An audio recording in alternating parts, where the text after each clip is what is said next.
So welcome back, everybody, to another webinar organized by Princeton for everyone worldwide. We're very happy to have Barry Ritholtz with us today. Hi, Barry.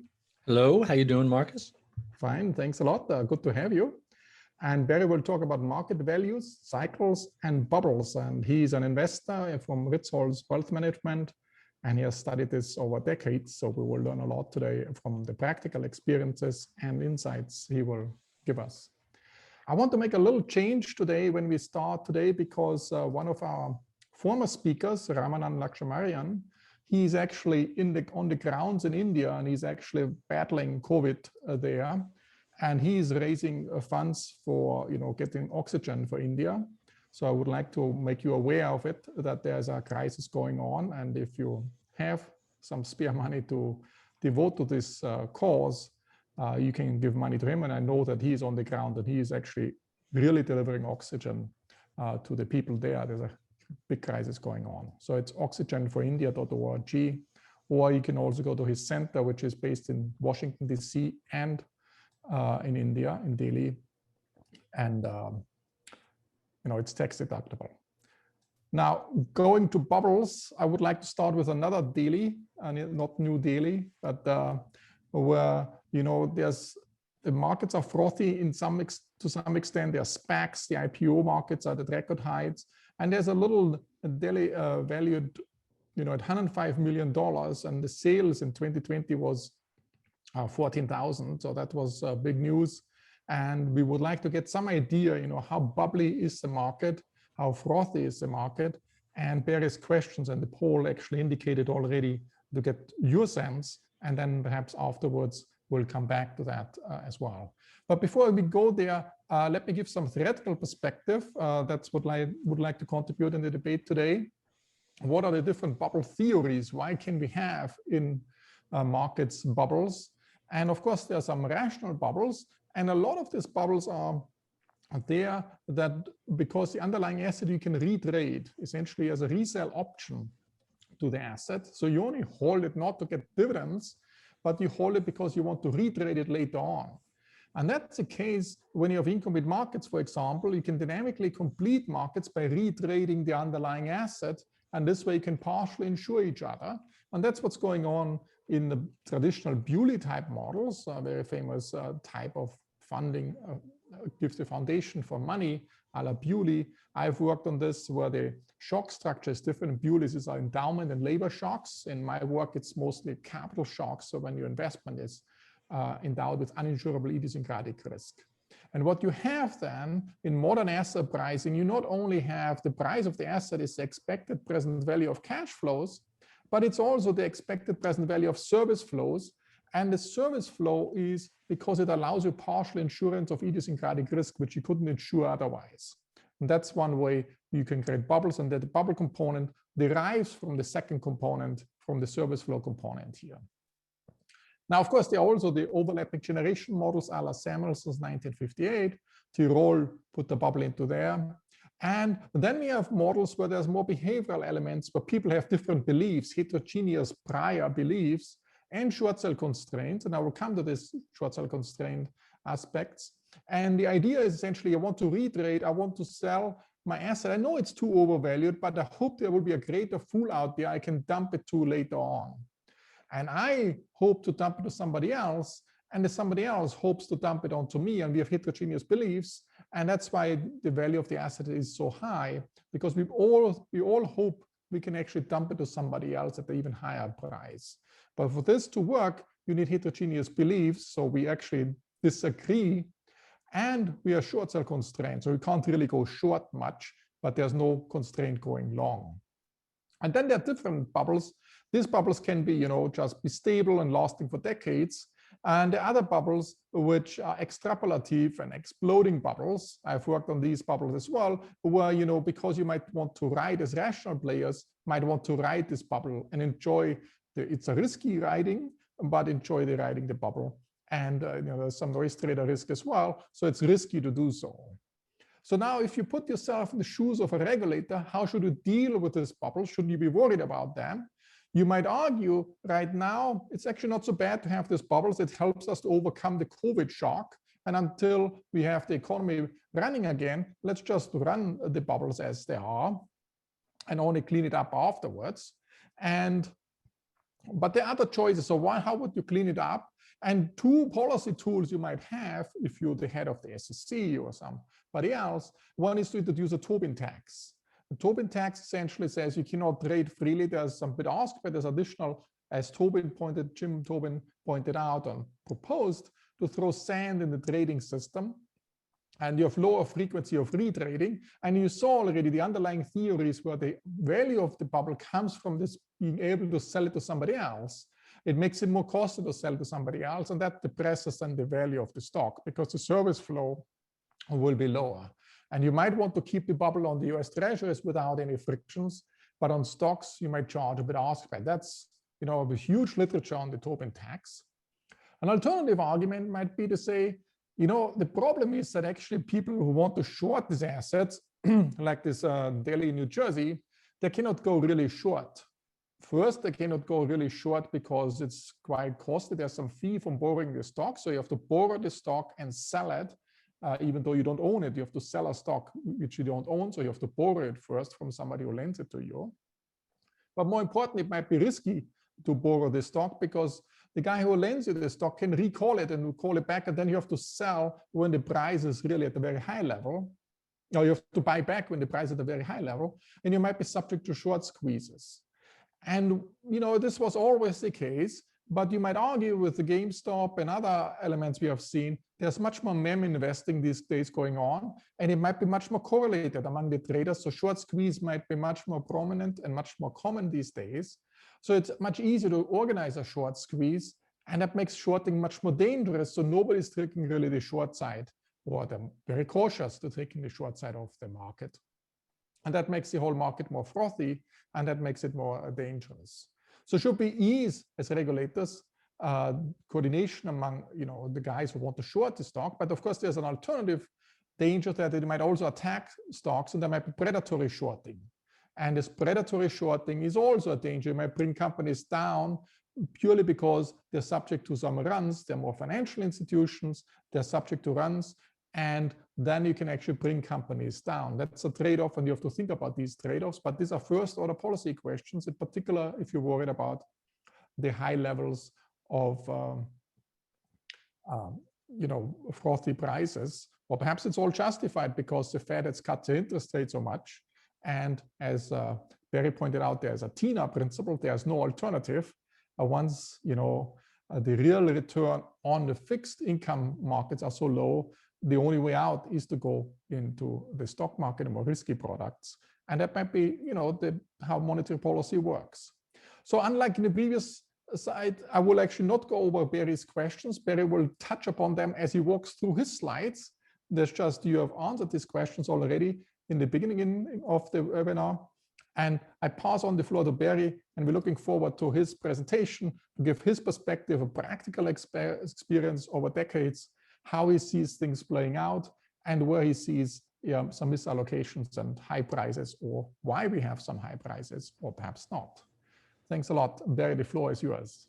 Thank you so much, Marcus. And let me just start with a 30-second digression on who I am, so people have a little better sense of from whence all this stuff comes, and then we'll jump into the slideshow. My name is Barry Ritholtz. I run a firm called Ritzholtz Wealth Management. We have over $2 billion in client assets from about 1,500 families. At every level, we have a robo-advisor with a $5,000 starting and straight up to the $25 and $50 million households. That's my day job. My side gig is writing and commentating and discussing markets. I've been doing that for over 20 years in public.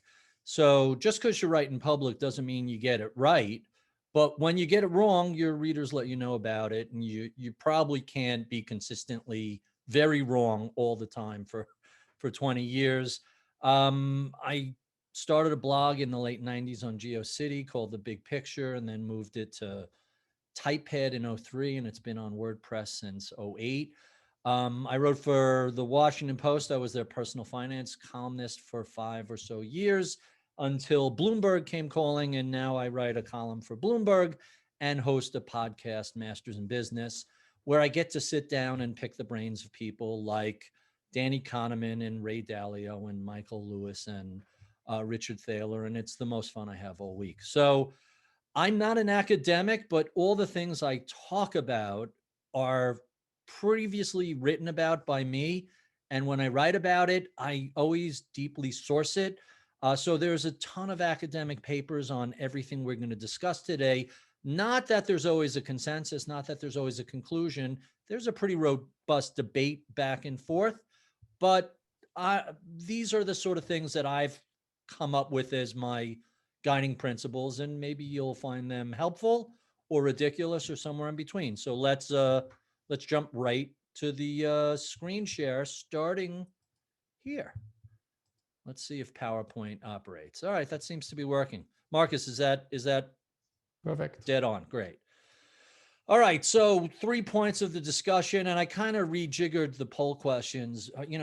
Bull and bear markets, what are they? What's a market cycle anyway? How much do valuations matter? And is this a bubble? So let's plow right into this. So here are the survey questions. We'll come back on this. By the way, I hate presentations with text, but I know people are going to be looking at this afterwards. So these sort of slides are for them, not you.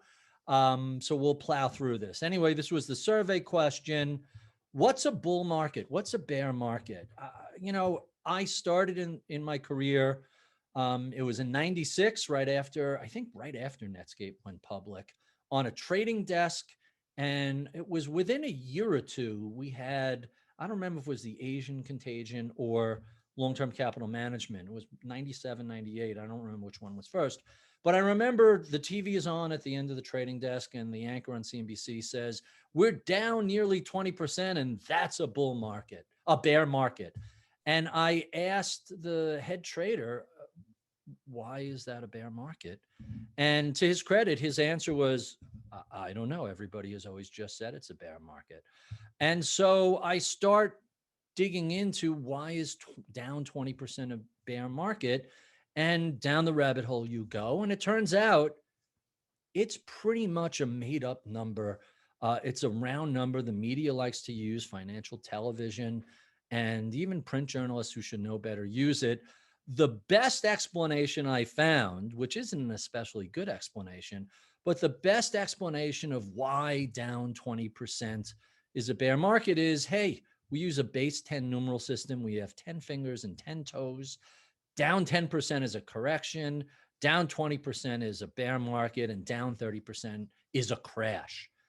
To which the question is always, well, has somebody crunched the numbers? Do we know for sure when you're down 20%, here's what it means?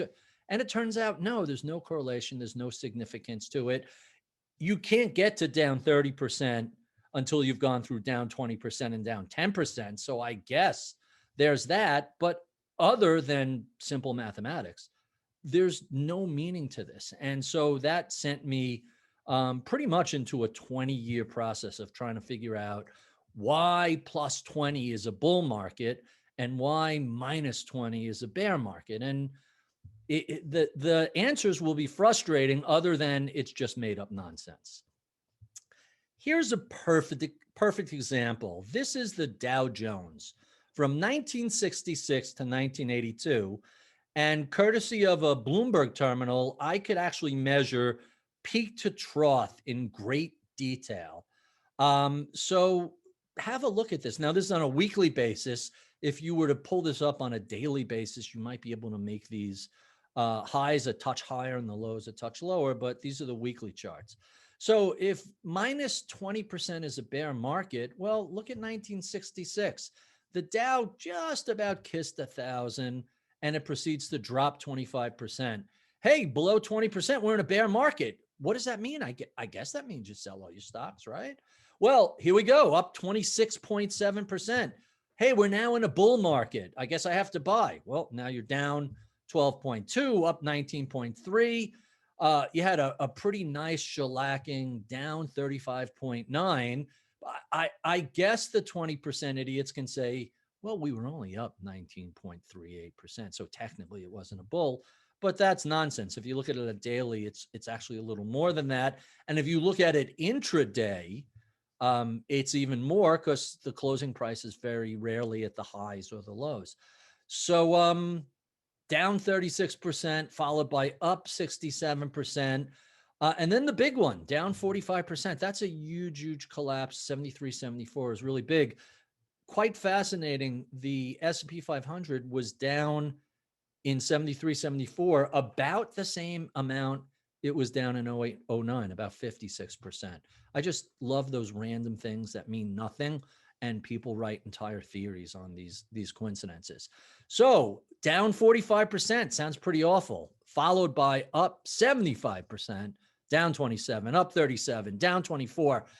And you never get over 1,000. You spend 16 years bouncing up and down, up and down. If this doesn't tell you that the 20% number is meaningless, well, then you'll never be convinced. It just has nothing to, even if you're going to believe it, at least don't act on it. Because if you're selling down 20%, you're going to lose a ton of money. And if you're buying up 20% in this sort of longer secular trading range, well, that's a different story. And we'll talk about what a secular trading range is. So one of my pet peeves is people are saying, well, this is it's 2021. This bull market is 13 years old. No, it's actually not. We don't date the start of a bull market from the low part in a bear market. If you were doing that, well, the 82 to 2000 bull market technically began at the low in 74. No one talks about the 74 to 2000 bull market because it would be silly. So when you're in a sideways trading range, and arguably from 2000 to 2013, I could draw a box over there, you were in the same sort of trading range that you were in from 66 to 82. As long as you're in that sort of environment, I don't think it's correct to call it a bull market. So what is a bull market? I've identified 4 traits that I think fairly consistently are accurate. Oh, I completely forgot to set my timer.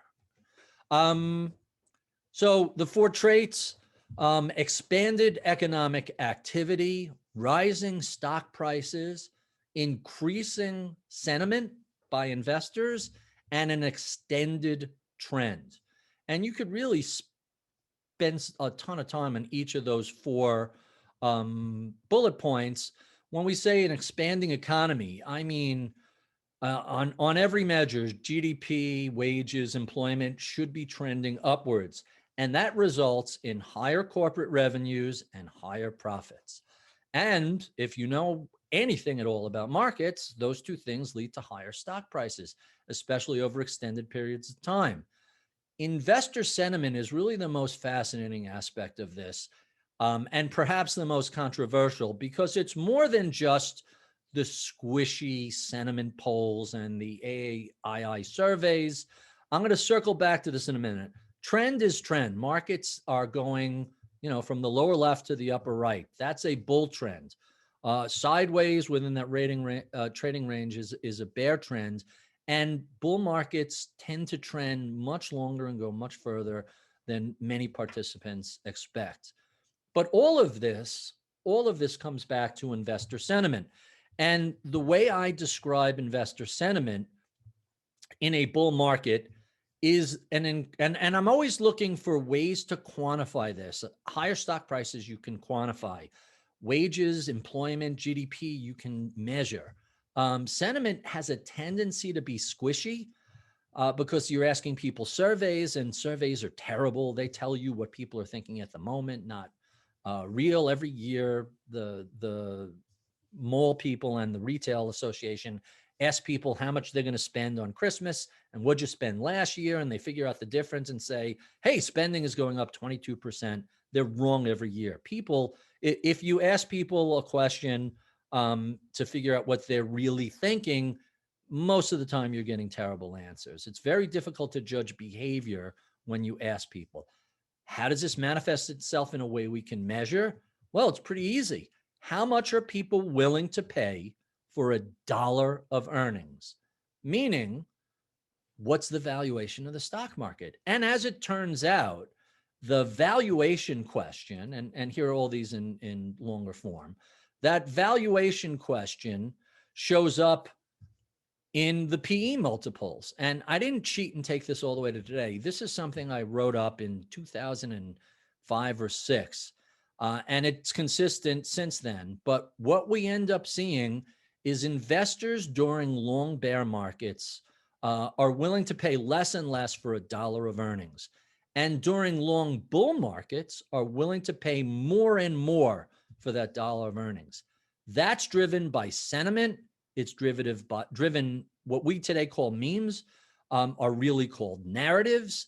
And those narratives carry a lot of weight. And look at, the post-World War II era. When I talk about economic expansion, look at this big, long green era. Economic expansion means the war ends, 40 million GIs return home. They all have either a college education through the GI Bill, or they all get jobs. The entire economy shifts from a wartime to a peacetime footing. What do you have? You have the build out of the electronics industry, the aviation, commercial aviation industry, the rise of suburbia, the interstate highway system, and the rise of car culture. And you take all of these different things and you put them together, and hey, that's a 20+ year economic expansion, which shows up in higher revenue, higher stock prices, higher profits, and more willingness to pay for that dollar of earnings. Till we hit 1966, the malaise happens, civil rights unrest, Watergate, Vietnam, the oil embargo, stagflation, go through it. You have a long period that we showed earlier where markets essentially do nothing. And then we get back to 1982 and stocks start a new rise. Not a surprise, semiconductors, software, mobile, telecom, internet, biotech, genomics, the list of technologies that are driving the economy and driving the stock market are massive. And the key takeaway from this chart from that 1982 to 2000 period, not a coincidence, we break out to a new high in 1982 above this previous thing. The low, the previous trading range, the low here is a PE of 7 on the S&P 500, and it finishes 1,000% and 18 years later, 1,200% at a 32 PE. So I don't like plus or minus 20%. You may have guessed that. But looking at the sentiment is really significant. And I went through this chart. I went through this slide too quickly. These are basically a run of books that have been pretty popular over the past couple of years. And one of the key themes in every one of these books, narrative economics, thinking fast and slow, misbehaving, is how narratives drive investor decision-making and drive economic decision-making. And this is less than 10 books. There are 3 Nobel laureates here, maybe a forthcoming, and probably a few Pulitzers. The takeaway that you can ignore narratives is something that's really, really dangerous. So these are the questions we asked at the beginning. The current bull market is 12 years old and very light in the cycle. Well, you got to start bull markets not in that 66 to 82 trading range, but when they leave that behind and start moving forward. So this is at probably an 8-year bull market, and that's before we get to choice C. B, looking past the pandemic and forward to the recovery. This is a cheat question because markets are always looking forward to whatever comes next. So if you're somebody who takes the LSATs or the, I don't know what the business school is one these days, GREs, they keep changing the names. This is a great test-taking question. That's always true. Reset by the 2020 crash recovery, it's barely a year old. We've done some research, and it turns out that anytime you see the market, going back to 1950, anytime the market drops 30%, over the next 5 years, you tend to perform slightly better than other random 5-year periods. Now, the problem with that data is we have 8 or so examples over 70 years, not exactly a robust data set. People hate when I say this, but it's true. Come back in 1,000 years and we can really test this. But on average, over the past 70 years, after a 30% drop, not a bad time to be invested. And then lastly, who cares about the age of a bull market? There's just no evidence that markets end because they're old. They usually end because of policy changes. The inflation rears its head, the Fed over tightens, some economic snafu or war ends it. There's a lot of things that you can do to end a bull market, but merely being old isn't it. So, Perry, So can I before ask we you jump to two questions? valuations, Marcus, you look like you're chomping at the bit. Yeah, I would like to ask you two questions. One is, the last question is very consistent with efficient market hypothesis as well, that you cannot predict how long a bull market will last. If it follows just a random walk, you will get this too. And finally, about your narratives, are these narratives known in advance, or are they developing as the bull market evolves? And then ex-post we have a narrative, but not ex ante. I love that. So the first question, I got to interview for Masters in Business the man who actually created that the efficient market hypothesis, and it's a fascinating conversation. And Professor Fama is just blunt beyond words, and he says, well, markets are more or less efficient. Sometimes there are inefficiencies, and I would say lots and lots of things that we're discussing. My version of EMH is markets are mostly kind of sort of eventually efficient. So trying to guess when that efficiency, and we'll see that again when we come back to bubbles, that efficiency rears its head all the time. And sometimes it's inefficient for extended periods of time. And then suddenly Mr. Market wakes himself up and says, oh, I better get myself some efficiency going. Otherwise, I'm going to ruin my reputation. And suddenly the markets become very rational after being very irrational. Your second question, the ex ante, every time I am on radio or television and talking to one of the anchors, and they give me a story explaining here's why copper just did this, and here's why the market just did that. It's always, how come you're telling me this after the fact? And almost nobody was saying, well, copper is going to do this for the following reasons, and here's where it should go. We are very good, or very bad, depending on your perspective, very good at allowing our hindsight bias to completely change how we see the world. I can't begin to tell you how many people I've met who have called the great financial crisis in advance. And I always ask the same question. Well, how much conviction did you have about that? And how did you position your portfolio? Because if you mentioned in passing, yeah, this market could, take a big correction, that's not the same as doing, I'm drawing a blank on their name, 800 years of market folly. Reinhardt and Rogoff wrote a white paper in 2007 where they looked at 5 financial crises, and their conclusion from those 5 crises, it was Japan, it was US in the 20s, it was Mexico, it was Sweden, and I always forget the 5th. On average, real estate falls about 30%, markets get cut in half, and you shouldn't be surprised to see unemployment fall anywhere from 5 to 10%, GDP drop 20 to 30%. They pretty much took the average and were shockingly close to accurate. Not when the book came out in 2009 or 10. This was late 07, before anything really hit the fan. And although real estate had rolled over, to be fair. And other than them, and I was on the bearish side of the aisle in 07, 08, and I'm amazed how many people now claim to have seen it. So our hindsight bias is horrible. And then you combine it with a narrative fallacy. Not only can you not remember, have you ever picked up some gadget and, oh my God, this is the most clever thing I've ever seen. You can't imagine a world without it. So it becomes really hard to figure out how the person invented it. That sort of hindsight bias infects economists, fund managers, traders. There's just no way around it.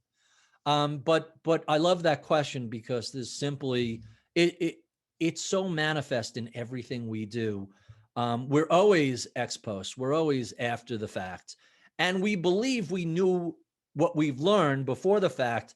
I tweeted something in April of 2020 because I knew this was coming. And I said, try and recognize how you're feeling right now in the midst of this calamity. Because in 6 months, you're going to say, oh, I knew all along we would be fine. I knew this recovery was coming. And lo and behold, 6 months later, it's not that I called the market right. It's that humans do the same thing over and over again. Human nature is immutable. Things may change, but that sort of cognitive error just comes up over and over again. And we'll see this in valuations. One quick question about, sure. Many people say, or at least Bob Shiller claims, that the bull market last year after the March 2020 was a missing out narrative. Do you agree with that? Well, FOMO and TINA, I love all these acronyms. FOMO, TINA, YOLO, go through all of these. There's an element of that, but so I mentioned, I called the blog The Big Picture because I'm a 30,000 foot guy. I want to look at two things in all of my analyses. First, I want to understand what's impacting the decision-making process of investors. And second, I must see this in hard data that confirms it. I don't want to see squishy sentiment data or surveys. Show me how people are spending their money and I'll know what they're really thinking. They may rationalize the investment or economic decision after the fact, but it always shows up somewhere. It's not perfect. We have to kind of reinterpret it along the way, but we'll get to some of those on valuations. Maybe some people are doing that, but I think that the way the market is structured is what drove returns last year. And let's jump into that. So here are the valuation questions. We'll come to that. This is the answer to the Bob Shiller question. I don't know if you were prepared for this, but here's 2020 advantage lockdown stocks. So $2.3 trillion in market cap includes department stores, airlines, oil and gas, REITs, travel, go down the whole list, banks, whereas there's 8.1 trillion in market cap of internet, content, information technology, software, consumer electronics, internet retail, all these things that we were doing. And so one of the things that I think people forget is that the S&P 500 is market cap weighted. We do, a lot of the research we do is driven by our clients, and we get questions all the time. And I look at part of my job as explaining to clients why the nonsense they hear on TV is wrong in a way that they can access and relate to. If the clients can basically understand why a lot of what they're being told is wrong, well, that's a fantastic thing. So this chart, let me just move this screen out of the way. So this chart is, these are the sectors in the S&P 500 and their performance. This was for our July conference call. So this was through half the year, through June. So most people live in a world that I call their artificial local economy. You see the local dry cleaning store, the small retailer, some restaurants, some bars, the gas station. That's your local economy. And hey, in the middle of last year, it was god awful. It was terrible. But when we look at these companies in the public market, have a look at how these companies did and their weighting in the S&P 500. Department stores, which have been on a downtrend for 2 decades, they were down 56. They were cut in half and then some. They're 0.01% of the S&P 500, right? Airlines, less than 0.1%. Same with gas and oil. Travel services, 1/3. I mean, the biggest thing in this are the diversified local banks, not the giant money center banks, the diversified local banks, 2.5%. You could get rid of all of these companies and you barely bang 6% off of the S&P 500. That's an astonishing number. And I'm going the wrong way. And that explains why so few stocks were driving the market. And all of these companies, nobody cared about department stores because they're a rounding error on the S&P 500, and the S&P 500 is market cap weighted. So while people were looking around and their local economy was crushed, and they see the market going higher and higher and higher, the takeaway was this market is rational. People were using Amazon and Target and Walmart to get food delivered, and Instacart and Peapod, which I think is Stop and Shop. And they were working on their homes and going to Home Depot and Lowe's, and they were, UPS and FedEx were doing the logistics and delivery of all these things. And they were Netflixing all the time, and we're on Zoom, and you're either using a Mac or a Windows PC, and you're using Office. And hey, that 8.1 trillion is rational because people were spending a ton of money on all these things. So as crazy as the market looked, your local neighborhood is not the publicly traded markets. And it turned out when you dive into the details, the market was actually rational. So at a certain point, we're going to get to a chart. Would like to, can you repeat again what period we were here? That's from March 2020 to July 2020, or the changes? Roughly. So that's not the changes. That's the market cap. Yes. At that snapshot.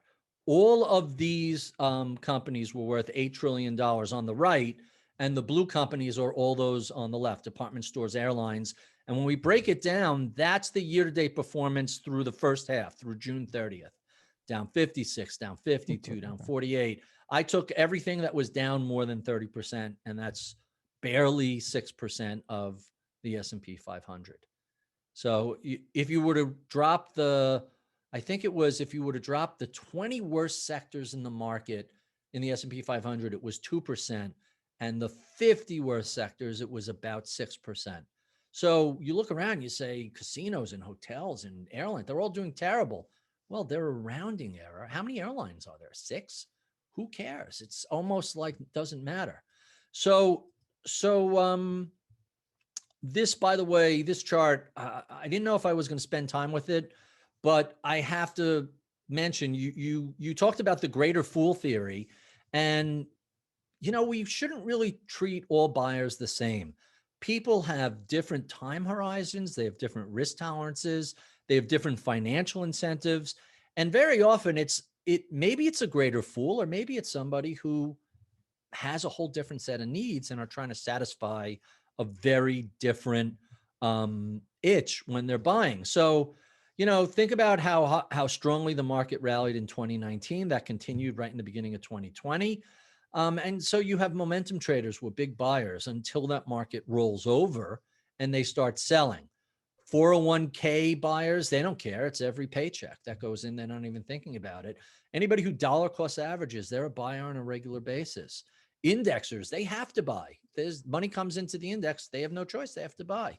I'm sure your viewers are familiar with BTFD. That's a buy the dip is the PG rated way to describe that. Now suddenly the market's moving lower and hedge funds are unwinding their positions. Momentum traders begin to say, oh, we got a downtrend. Let's get on that side. Retailers start to sell. Trend followers are selling. Interestingly, structural money, which is an interesting way to describe sovereign wealth funds, endowments, foundations, they have a tendency to say, hey, anytime we're down 20%, sell a little of my bonds, buy some equity. So structural money is often very much there. By the way, short sellers are part of that structural money. At a certain point, they have enough profits, they begin covering. Very often, bottoms are marked when short sellers are covering their positions. Rebalancers, target date funds, value investors, panic retail, those are the sellers down at the bottom. RIAs, dollar cost averagers, rebalancers are the buyers. There's always someone who claims to have bought at the low, and there's no other way to describe it. You just have to be dumb lucky. And I certainly wouldn't put $2 billion at risk guessing where the lows are. Historically, down 30% is not a bad place to start legging in. And if you say, hey, I'll put 25% of my money to work down 30, and then another down 20, down 30, and keep working your way down. By the time you're down 50, back up the truck everywhere except Japan. Everybody always says, oh, Japan, what about Japan? Well, they're the exception that proves the rule. Most markets, you down 50%, you could be pretty confident. By the way, people are unfamiliar with bubbles. I should have included this slide. Japan's bubble was about 5 times our .com bubble. It was much, much more significant. And it was their Keiritsu system was a multiplier effect. It made it worse.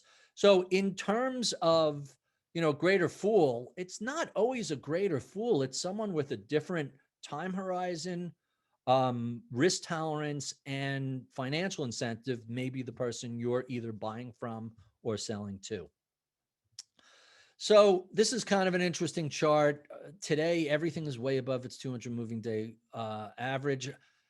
All this means, some of the studies we've seen on bull and bear markets say bull markets get very narrow when they're getting ready to reverse themselves, when it's only a handful of stocks driving everything.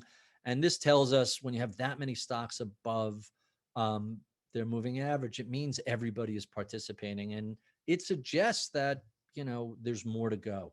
That's about as much as I can say with that. You mentioned this, and I wrote a column about this, but I have to bring this up because I love this story. So first off, I love David Einhorn's work. He's one of the first people who identified Lehman Brothers as technically insolvent, probably 2 years before they crashed. So when nobody does forensic accounting and valuations in the weeds like Einhorn does, but I think Einhorn is wrong to take a pink sheet micro cap stock and look at the valuation and say the markets are broken. Where is the cops on the beat? Where is the I'm going to get serious now. I'm going to take off my my jacket. Where's the cops on the beat? Where are the people who are regulating this? How can anybody in God's green earth say that this is a legitimate valuation for a company? This means a lot of stuff is going wrong. And with all, due deference, hold on one sec, as I'm tied up in my headphones. With all due respect to David, pink sheets are meaningless. And I'll give you a couple of reasons why, but let me, cut to the chase. I'm always looking, being a student of behavioral finance, I'm always looking for disconfirming evidence. I don't want to just go out and find stuff that agrees with me. So I was bullish in 2015, and I wrote this column and I said, hey, I'm bullish. Let me try and find something that is, proving that there's too much bullishness and I should throttle back. And the only thing I found was this stupid grilled cheese truck that was trading at $100 million. And to be fair, the grilled cheese sandwiches were fantastic. And they did have 4 trucks, but trucks are a depreciating asset. At least the deli owns the land under its feet. But I wrote this in 2015, and since then, markets have doubled. The problem with taking outliers as proof of everything is it's a bad way to argue. You can't, you have to look at the whole, not just a specific outlier. And let's talk a little bit about pink sheets. Pink sheets date back to the early 1900s. Some stocks were traded on an exchange like the NYSE or arguably the NASDAQ as an exchange today, and there are a bunch of others.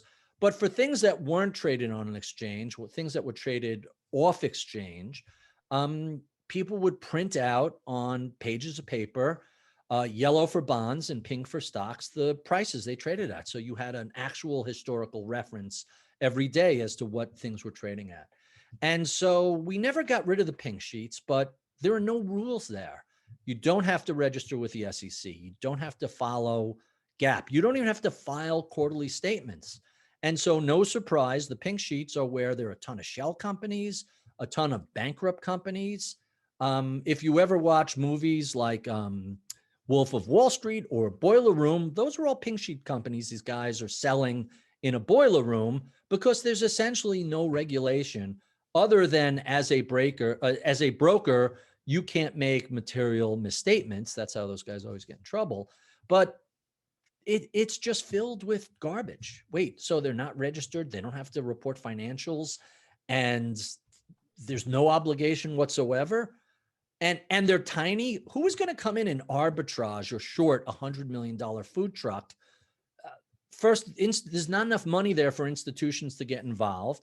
And as we've seen with GameStop, shorting single-digit stocks is a recipe for low-price stocks, is a recipe for disaster. And so these things just exist in a netherworld, but they're not proof of anything.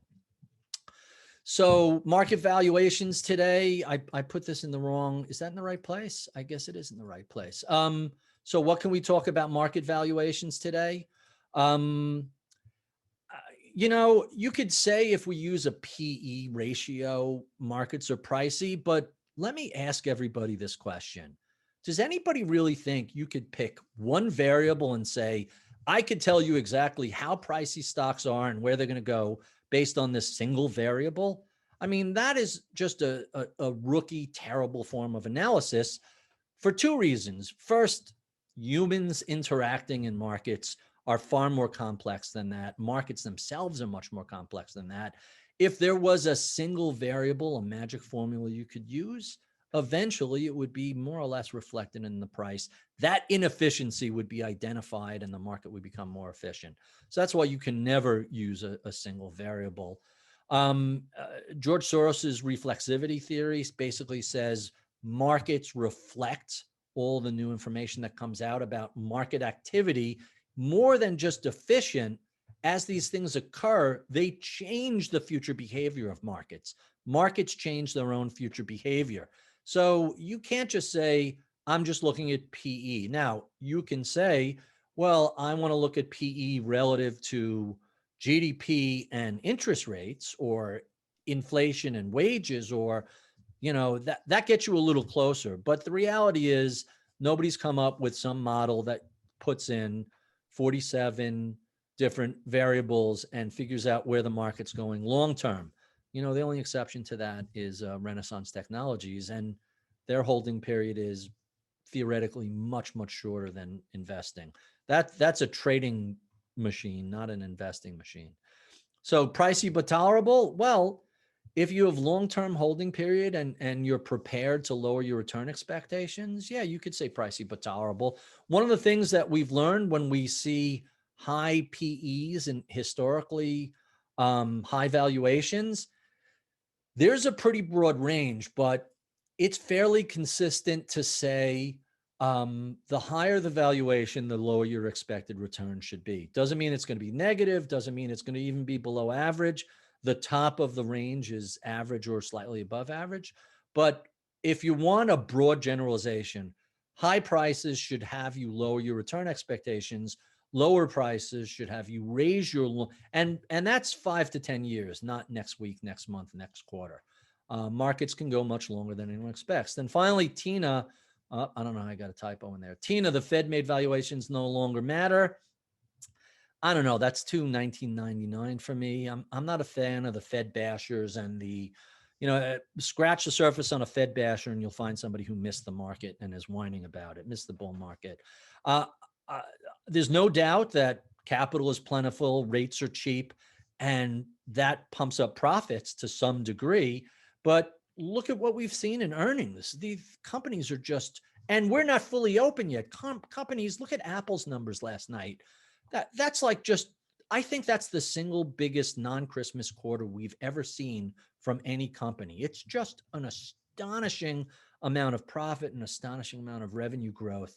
For a giant company, 8+%, that's amazing for a $2 trillion company. Just shocking. So maybe the market was right seeing through this. Maybe the market anticipated pent-up demand and a recovery long before everybody else did. And by the way, it's complicated.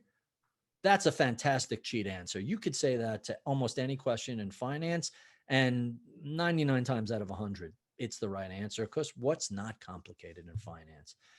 Everything is. So Perry, can I ask you about the sure. Fed a little bit? So how much, of course, interest rates matter quite a bit in valuing future cash flows. Right. And so do you take some yield inversion or some, you know, signals from the yield curve into account, Laura Allen would like to know? Or do you think that's important, or do you think that's second order? So Harvey Campbell, who I think is at Duke and also works for Research Affiliates, is the guy who basically ran the analysis on what the yield curve means and how you could use it as a way to identify recessions. And you know, his work basically says when you have an inverted yield curve for a substantial period of time, I want to say it was 60 or 90 days, not just a temporary blip, but a real sustained, that's the market's anticipation of a recession. And keep in mind, markets see this in a variety of ways. They see this in falling revenue and earnings, and that money, as money rotates out of those stocks into bonds, eventually making the long-term rates lower than the short-term rates. That's how that ends up happening. So yeah, I think the Fed matters, but I also believe the bond market sets the long-term rates. The Fed fund rates, you know, there's been a bunch of academic studies that have shown that they have an impact near term, but they don't really impact the 10-year and the 30-year as much as most people think. They have a modest impact, not a significant impact. But some people argue that, you know, the yield curve inverts when the Fed is just tightening the short end, and that's just cooling down the economy. That's automatically indicating a recession because the Fed is just tightening. I said earlier, bull markets don't die of old age. They die when there's a policy mistake. When the Feds over tighten, sure, why not? That absolutely makes sense. All right, so let's keep going to bubble stuff. How can you tell? What do you do about it? So so most of your audience is probably too young to remember. I remember when Bubblicious was a bubble gum that was everywhere. So these are our survey questions. Let's talk a little bit about volatility. This is just a simple chart that shows 30-day standard deviation of the S&P 500 going back 71 years. Look at 2020. That's just amazing. That is the most volatile year we have ever seen in history. It's quite shocking. More than the 08-09 crisis, more than the 87 crash, which arguably wasn't an economic crash. It was really a lot of financial plumbing that blew up, and not so much an economic cycle or even a market cycle. And I don't recall what this was in 1950, but clearly a lot of volatility back then.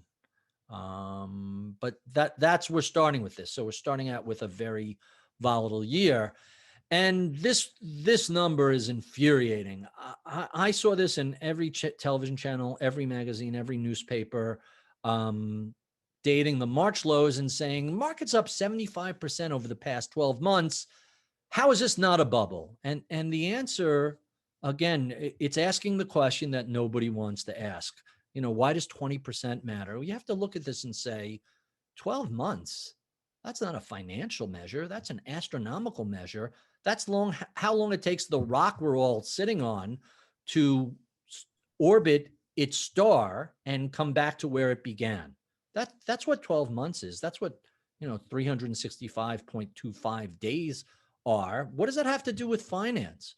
And so there's always a simple way to test this stuff. Just go out a sample.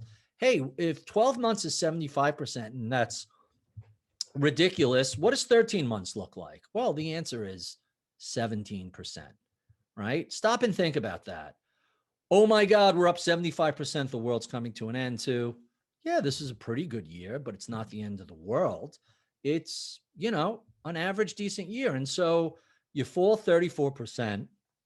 It takes 52% to get back to break even.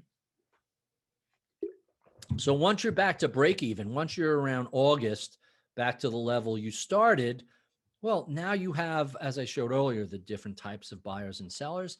Now you have the technical traders and the trend followers and the momentum traders. And all of a sudden you have a whole bunch of wind at your back. Rates are zero, 2 trillion in stimulus, and the market just keeps going. But always there's a question about, sure. You listed the number of type of buyers earlier. Mm-hmm. Do you categorize them in terms of time horizon they have? Is it well, like I didn't break them down by that, but you can see clearly, sovereign wealth funds or foundations and endowments, they have an infinite time horizon. RIAs, they have a longer term, registered investment advisors. Mom and pop retailers, well, they're saving for retirement unless they're a large enough account where they're saving for their kids and grandkids. But lots of different, everybody has a different risk tolerance, time horizon, financial incentive. And that's why, you could own something that's up 30% and sell it to somebody, and they're very happy to buy it there because they're trying to achieve different goals than you are. People forget that. And again, not to just bash financial television and media, but very often in the heat of the moment, people forget about that. The humans have, and I keep coming back to a lot of behavioral finance. People have a really hard time thinking about time periods outside of their own here and now, outside of today. Because technically, yesterday is just your faulty recollections and tomorrow is your wishful thinking. Reality is just the here and now. And it's very challenging to pull yourself out of that and think about decades, think about compounding. That's another issue. People are just terrible at understanding exponential growth for obvious reasons. Mathematics, an arithmetic understanding arithmetic could provide an evolutionary advantage. If it's 4 Neanderthals and there are 16 other Neanderthals, hey, the group that can count says, hey, we better get out of here. There's more of them than us. But nobody ever is, genes are never whittled out of the gene pool because someone failed an exponential understanding. That's very modern application and won't help anybody on the savannah. So I mentioned the 76% before is nonsense. Maybe that means it gets harder from here. You have a challenge after so big a move, even though a huge chunk of it was recovering, 2/3 of it was recovering the collapse. So maybe it gets harder from here. Let's, that chart is missing something. Let's talk about one of the other bubbles that everybody has been asking me about, and that's housing bubbles. And I keep having people tell me, well, how do you not say housing is in a bubble? Well, look at inventory. When we look at the inventory of housing, it's pretty clear there just aren't enough homes for sale. And you could go back to the 1960s. For as long as they're keeping this record, this data, there have never been fewer single-family homes available for sale. And at the same time, everybody who's living in an urban area with their spouse and their 2 people working and the kids trying to do school and then people trying to have socializing, anybody who had the means to get the hell out of a city so they can have a little space and not kill their family, bought a house and probably paid up for it. So is housing a bubble? Well, supply and demand. The supply ticked up while the demand ticked up while the supply collapsed. Of course, prices went higher. So put a little flesh on this. So this is new home sales, and you can't sell a new home until you build a new home. So this is also effectively new home construction. And you could see on average, we do somewhere between 750 and 800,000 new home constructions a year. Until the mid 90s. And then that started to tick up. And the simple explanation for that is, hey, at that point, you're 15 years into rising stock prices. I was early in my career in the mid to late 90s, and I have vivid recollections of clients calling and saying, listen, I want to sell 100,000 of X. I'm going to go buy a new vacation property. I'm moving closer to the water. I'm upgrading. When the markets got up 900, 1,000, 1,100%, anybody should have some thoughts to say, let me just take a few chips off the table and roll it into a different asset class, which was real estate. So that's an anecdote. I don't like to rely on anecdotes, but you can see it in the data. A lot of new homes being purchased from the mid 90s through the early 2000s. Then after September 11th, rates plummeted. And long story short, when you remove the impediments to getting a mortgage, everybody gets a mortgage, and people went out and bought a ton of houses to live in, to flip, to invest in. And we basically doubled the number of houses we had been making in the prior decade. That's huge. Until the market peaked in volume in 05 and in price in 06 and then rolled over. And we went from just about 1.4 million homes being built each year to about 300,000. That's just a collapse. So when you look at lumber, and I blew through the chart of 1 year versus 10-year inflation, it's inflation in the year, but deflation over a decade. This is part of the reason why builders switched to multifamily homes, and then they went to a variety of other things. And it's only in the past few years that we've seen single family homes tick back to that level. It wasn't until the pandemic that we got back over the average level of the past, 60 years. It's pretty astonishing. So a shortage of houses built, a shortage of houses for sale, and increased demand, that's not a bubble. That's just the market finding its appropriate level. Finally, this is the killer chart. This ends the conversation about housing as a bubble. This is mortgage origination by credit score. So when you see that light blue, that's 760. I think the highest you can get is like 820, something like that. So that's not even prime. That's super prime. Prime is 720 to 759. That's the dark gray line. Below prime is alt A. That's high 600s, low 700s. By the way, the super prime, that almost never defaults. Prime defaults in a fraction of a percent during good times and very low single digit during bad times. The alt A, you're going to be higher single digits when things hit the fan. And you can see that blue and gold. So the gold is subprime. We still make subprime mortgages. And the dark blue, those are liar loans. Those are just, fog and mirror, great. You're off to the races. And so when we see these credit origination, this tells me banks aren't just giving money to anybody. Banks are giving money primarily to the highest, best borrowers and very good borrowers. And less than 20% are going to people with a spotty work history or a spotty credit score. And so how do you get a bubble? Look at what this was like, in 04 and 05. There was, a small fraction of people were super prime and prime. And then you have people, look at how many people they were giving mortgages to who could not fog a mirror. My favorite story, which I left out in my intro, I wrote a book called Bailout Nation about the financial crisis.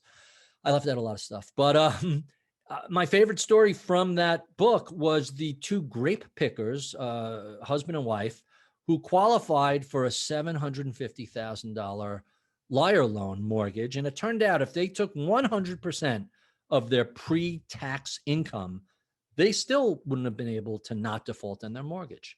Assuming they don't spend money on anything, they just handed their total paycheck over, they still were going to go default.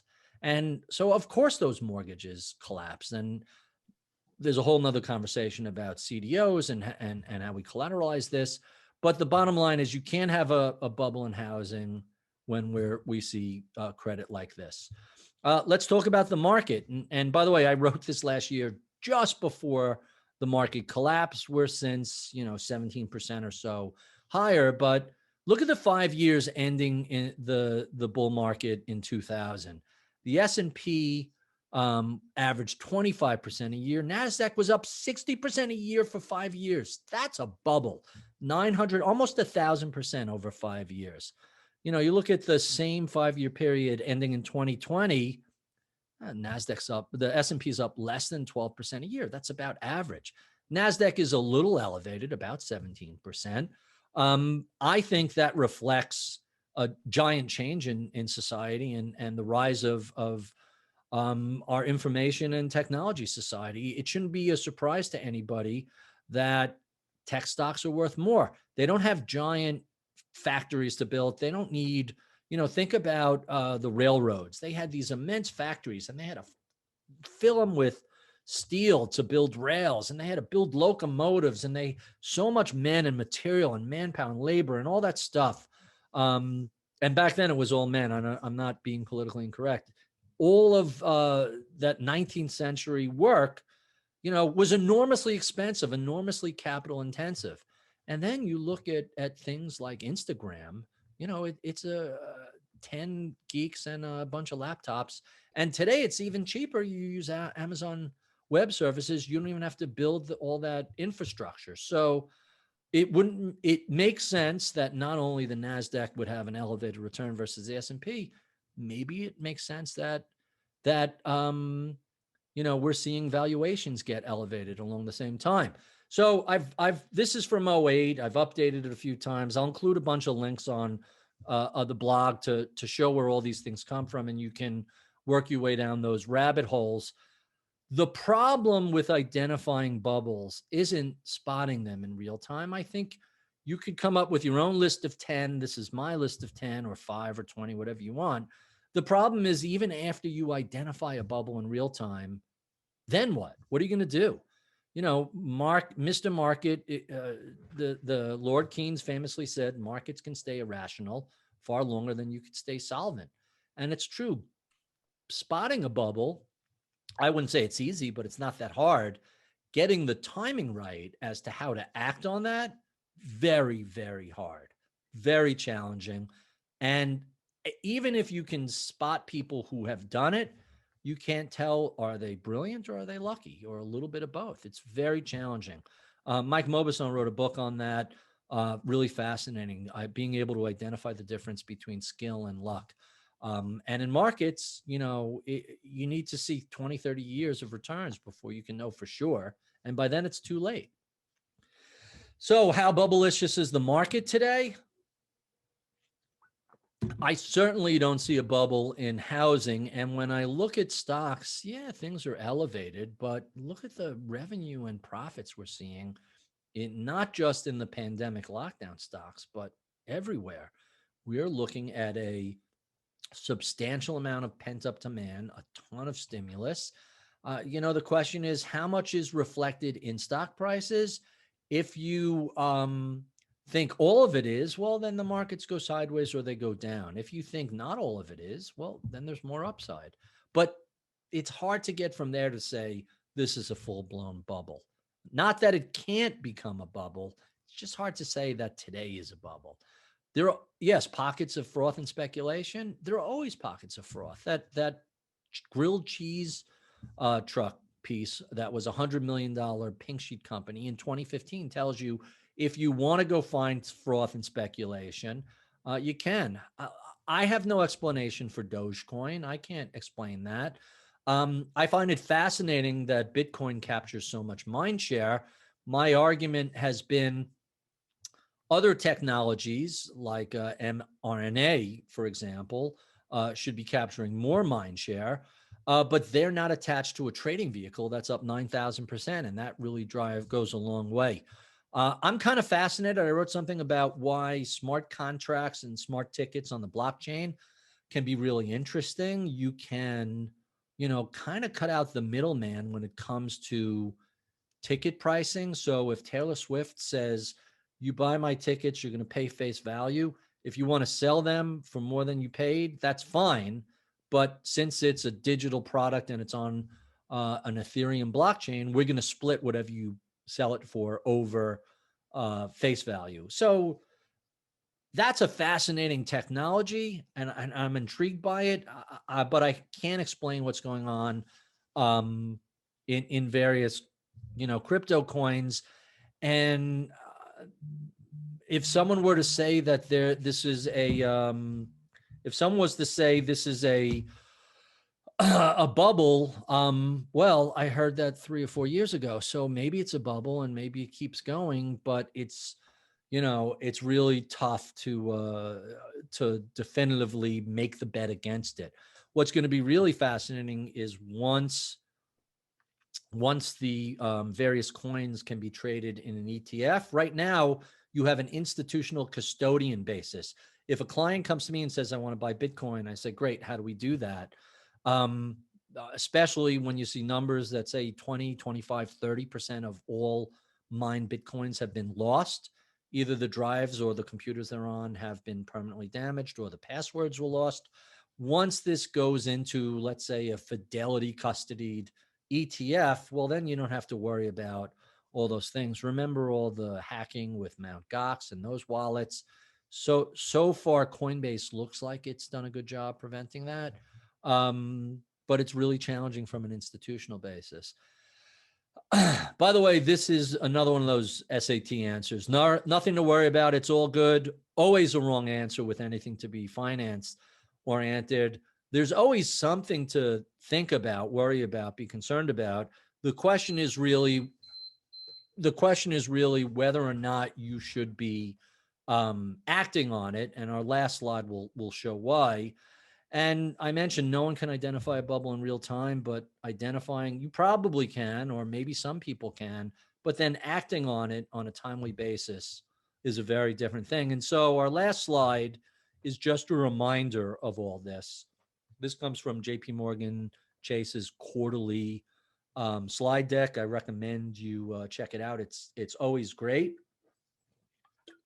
This is the past decade ending in 2019. And everything we've talked about with all the hints of the behavioral economics and finance underneath it, this chart manifests that more than anything else I could ever say. So the average investor barely outperformed inflation and did a little better than cash. But pretty much they underperformed everything.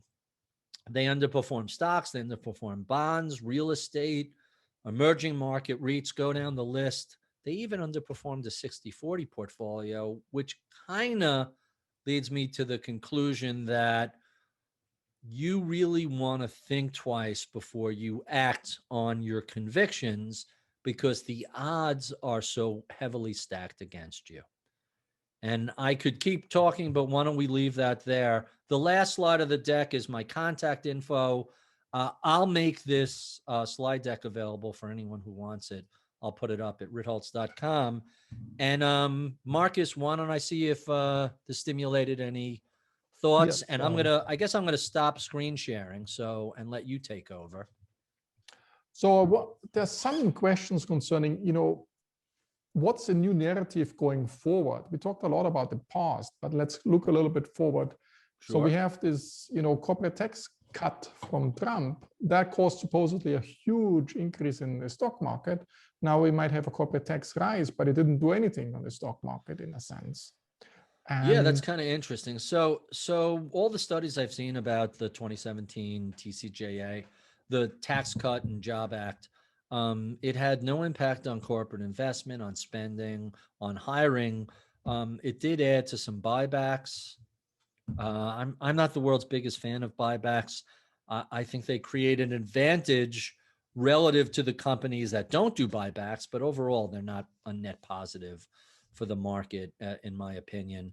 My favorite data point on that is Dell spent more money on buybacks than they earned in profits over the course of their entire public year as a public company. So great for Michael Dell, not great for Dell shareholders. So what are the next narrative? I'm not sure. A couple of things I'm concerned about as potential narratives.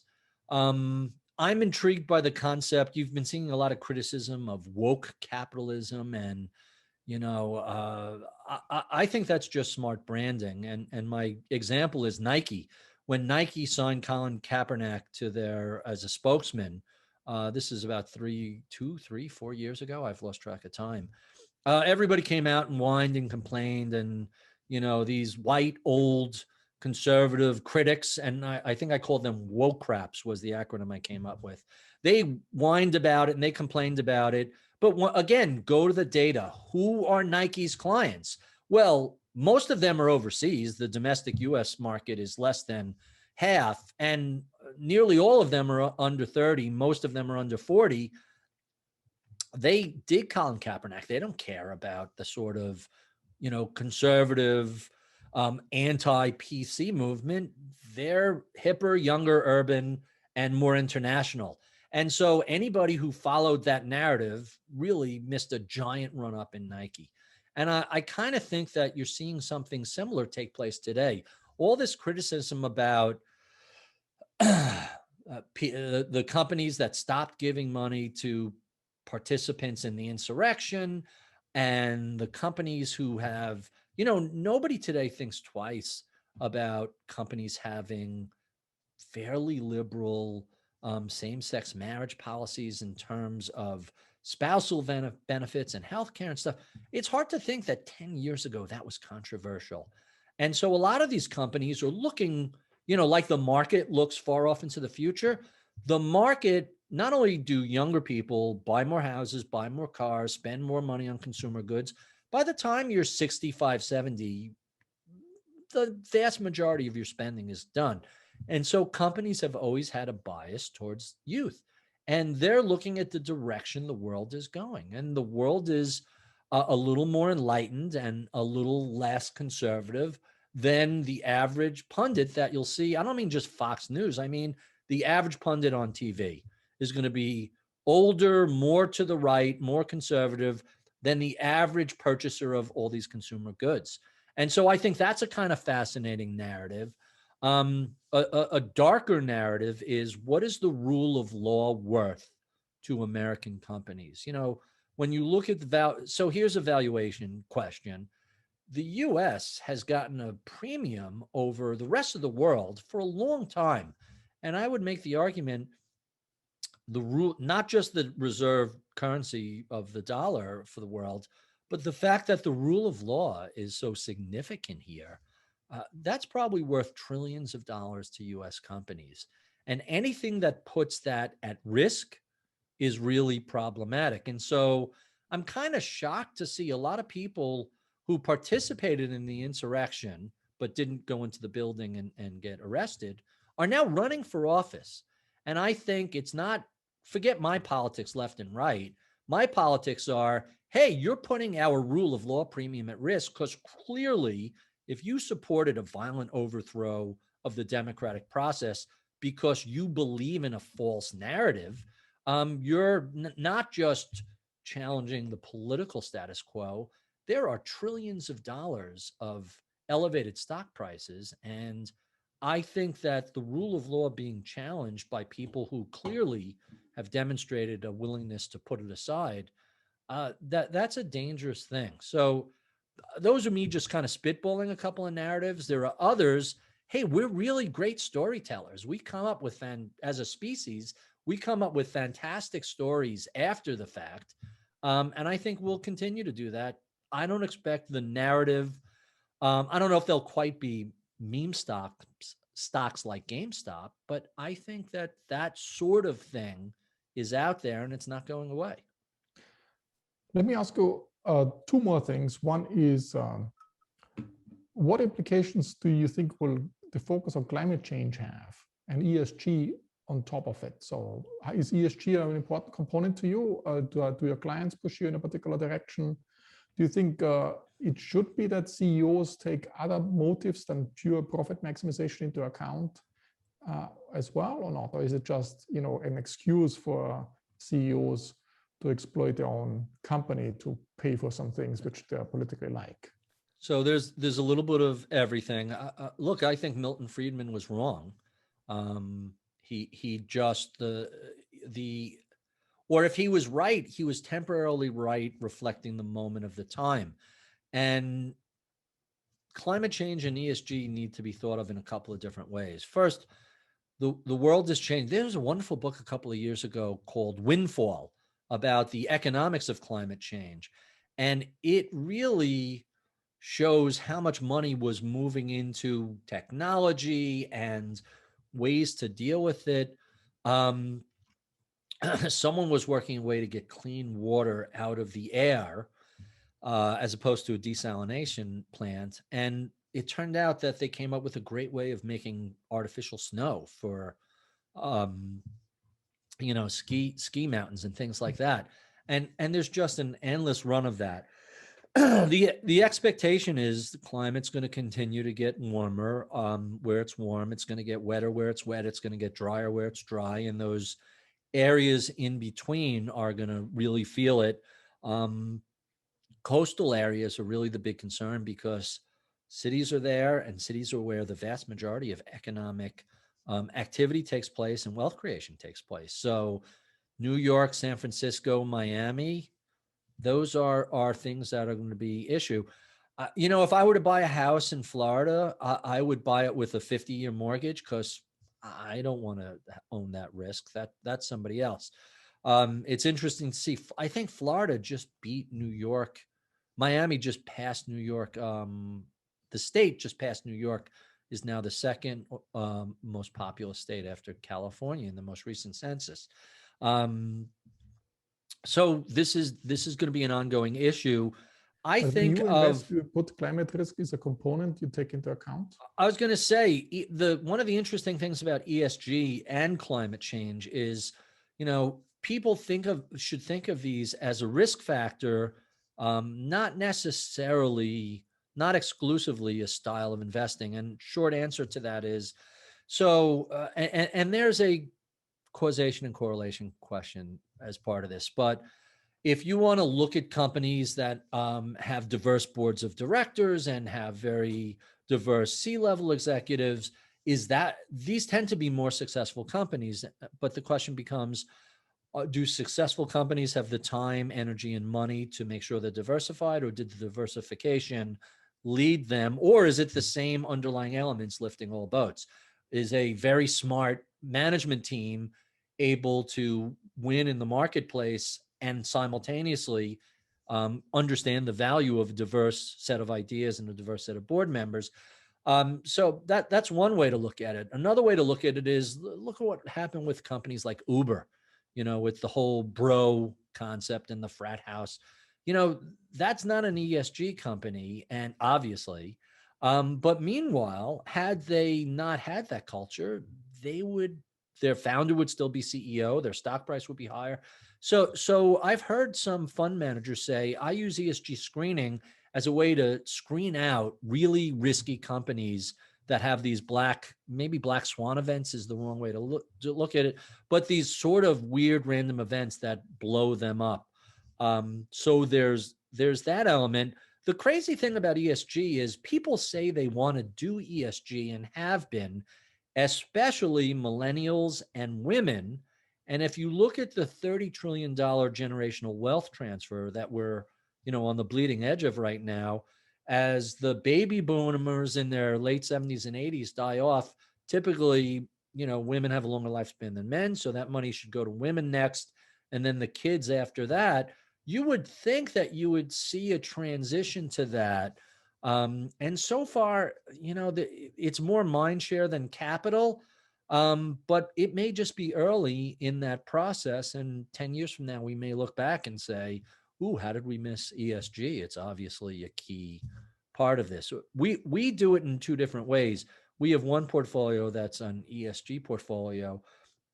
And then we also work with a product called Canvas, which is direct indexing that is super granular. You could say, I don't want any gun manufacturers, no carbon, and no companies without women on their boards. And it'll just, take whatever your mutual fund is, convert them to individual stocks, and then screen it for that. And you could really get granular. It's really quite fascinating. Let me ask another question. Another risk is, of course, political risks. And if you look at the past decades, the share of the outcome, profits, which went to the capital holders relative to the labor holders went up. There's a declining labor share in many, many countries, but in particular in the US. And it might be that the politics is now changing, that they'll be going back to 2/3, 1/3 labor share, capital share. Do you take this into account in your investment? And do you think this will impact the stock market as well? That the political cycle changing, and how big do you think this will be? So I love that question, and there are two answers to it. One sort of an academic answer, and one a market-based answer. And I could probably find a slide to show you about that. But so the broader answer is, I've been writing about labor and wages and doing those deep dives into the monthly BLS employment report, which PS traders make and TV makes such a big deal about it. It's really not significant. Most of the time it's meaningless. It's when it's reversing its, let's call it 3-month or 6-month moving average, that makes a difference. But any one of them could be, the variability of it, the margin of error is so huge. It could be 10 or 20% above or below what the expectations were, and it doesn't mean anything. It gets made up the next month. And again, these are surveys where the BLS is asking people to report stuff, and all the George Box quote, all models are wrong, but some are useful. As long as you're dealing with any economic data series as, hey, this is wrong, but we can look at it over time and develop some utility out of it.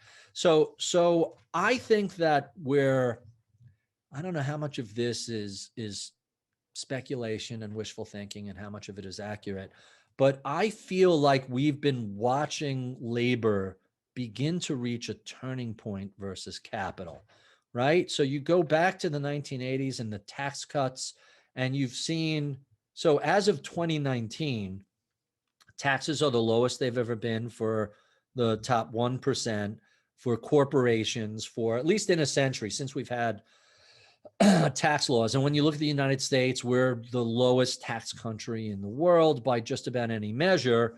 And that's before you recognize that countries, in addition to the advantage of low taxes, is the advantage is you have to pay for school yourself and healthcare yourself and retirement yourself, and other higher tax countries cover that. So it's, it's very misleading. And then if you look at the shift between, there was a chart the other day, I don't remember if it was the FT or Bloomberg, but it showed corporations' percentage of the tax burden for the whole country.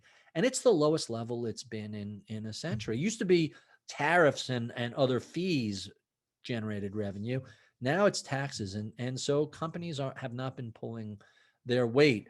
And there are lots of signs that labor is I'm not going to say gaining the upper hand, but labor is gaining some power. And just a perfect example, a lot of people who are on dangerous frontline jobs basically said, it's not unemployment. You're not paying me enough to come risk my life and my family's life. So hard pass, I'm not coming back to work.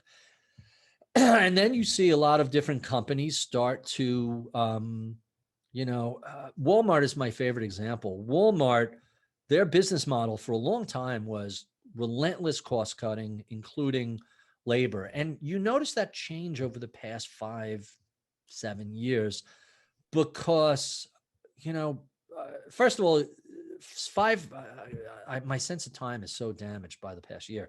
5, 6, 7 years ago, I remember coming off a plane in LA and having to go to get something in the middle of the night, and there was a 24-hour Walmart, and we went in, and it was a debacle.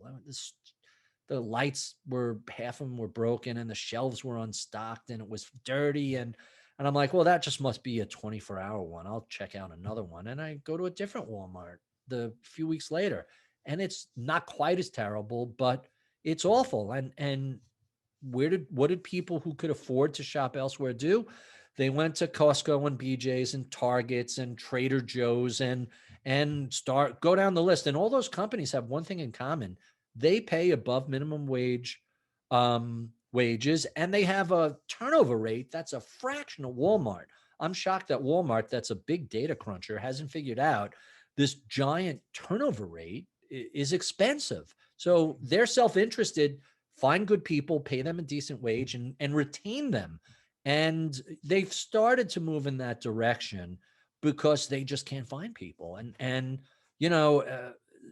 that's one factor. And then you just generally look at the rise of populism. It's not just the United States and the UK, it's around the world. People know that they're not getting the same shake they got in their parents' generation. And the question is, do they go to a strong man who promises them everything, or do they go, it's kind of fascinating, forget the politics, just the historical perspective and the description of who Joe Biden is and who Donald Trump is. I don't care if you're left or right, Democrat or Republican. Hey, a moderate person who believes in government versus a populist who talks about, the deep state and draining the swamp. Those are two very different philosophies. And it's kind of interesting that the United States said, let's try this one first. And then, I think obviously the pandemic handling did not help the populist. And so he lost by, I think, 7 or 8 million votes. And the Republicans are having a real hard time. They were able to generate fear for President Obama. They're having a hard time tagging Biden with that because the American public really, when you look at the data, agrees with a lot of what he wants to do. And so that's kind of interesting. Now, hold all the politics aside, hold all that. I love telling the story that I would like to throw in 2 more questions because we're running over big time. So let me give you a really short answer to this. When Bush was elected in 2000, all of my Democratic hedge fund guys said, this guy Bush is terrible. He's a disaster. He's going to kill the economy and destroy the stock market. P.S. Equities ran up 92% from that point. Fast forward 8 years, Obama gets elected. Literally an op-ed in the Wall Street Journal. Obama's going to destroy the Dow. All my Republican hedge fund buddies are like, this guy's a socialist Muslim. He's going to destroy the stock market. Bang, the markets are up 300% over the next couple of years. So politics is the worst possible. P.S. Fast forward to Trump in 2016. Oh, this guy's going to say, my Democrat buds, this guy's going to destroy the market. And lo and behold, the next 3 years, the market continued to go up. So politics is just a terrible way to time your market investings. 2 questions, very quick, because we're running over time. One is, are you afraid of some antitrust measures for these big tech companies, which, you take this risk into account? And, do you think that's something really to worry about? Or that just will go away? And it was around, Microsoft, always the case in the last 20 years. The other thing is a big, quick sentence about active versus passive investing. Sure. So on the antitrust side, break up Facebook and you have Facebook and Instagram and WhatsApp and go down the list. Arguably, conglomerates are worth more in their separate pieces than they are as a whole. Microsoft, the same thing. Apple is a little more challenging because that ecosystem is so interlocked. Google, YouTube, go down the list of their properties. Similar sort of thing. Second, what was the second question? The second question, active versus passive investing. Do you see what I'm thinking? Let's suppose if there is a reshaping after the COVID crisis, active might be much more important than passive investing because we have, a reshaping of the right. I get it. So first of all, my standard answer to anybody who says, what should I do with my money? It's buy a couple of broad global indexes and US indexes, rebalance once a year, leave it alone until you're ready to retire. That's like this Occam's razor, the simplest rule, the easiest one. I think it's really hard to extrapolate broad conclusions from the past year, because whether it's Reddit and GameStop or Robinhood, people were home and bored out of their minds. They didn't have live sports. They didn't have entertainment. Couldn't go out. They couldn't go to bars. They couldn't go to casinos. They couldn't travel. 2020, more than any year in my career, reminded me of 1999, where markets became a national pastime. It wasn't nearly as broad and deep, and people should go find all those television commercials from E-Trade and various companies back then. It's on YouTube, and they're amazing to think how much, walk into a sports bar and CNBC was on, the stock ticker was running everywhere. It literally became the national pastime. This felt a little bit like that, but I can easily, my ex post facto rationalization is people are home and bored, and the real tell will say, let's revisit this question at the end of 21, or more likely deep into 2022. The more interesting question to me relative to that is, we have had this long trend of money moving out of active towards passive. Now, keep in mind, the vast majority of assets, stocks, bonds, real estate, commodity, is still managed actively. But mutual funds passed a point where passive beat active. It's still small relative to the overall equity market, but in the world of funds, passive has been on a rampage. And so what's an interesting question is, what happens to active when passive is 50% of outstanding equity? does that create inefficiencies and allow active to become, better performance? All the data says active underperforms passive over any 10-year period. And what does it mean to corporate management if suddenly you have a permanent class of investors who don't care about the next month, quarter, year? Does that allow you to worry less about stock buybacks and pumping the share price up and more on R&D and long-term investing? So I find that to be really a fascinating question. Great. I think we probably could talk another hour or two. And this is probably the longest webinar we had in history. I'm sorry. I warned you, every slide I had an hour on, so it's my bad. But that's, as long as it's interesting, we keep on going. And I thank you big time for being part of it and showing us the practical side and all your insights, what you have gained over the last 20 years. And let's stay in touch. I certainly will. I'll put up a blog post with the slide deck and a bunch of links to various things, and just warn your students, once you go down this rabbit hole, it's endlessly fascinating. Even if certain things are unresolved and there's still, a lack of consensus and an ambiguity, the discussions and debates about it are really fascinating. All right. Great. Thanks a lot. Talk to you soon. And thank you, Markus. Stay safe. Bye-bye.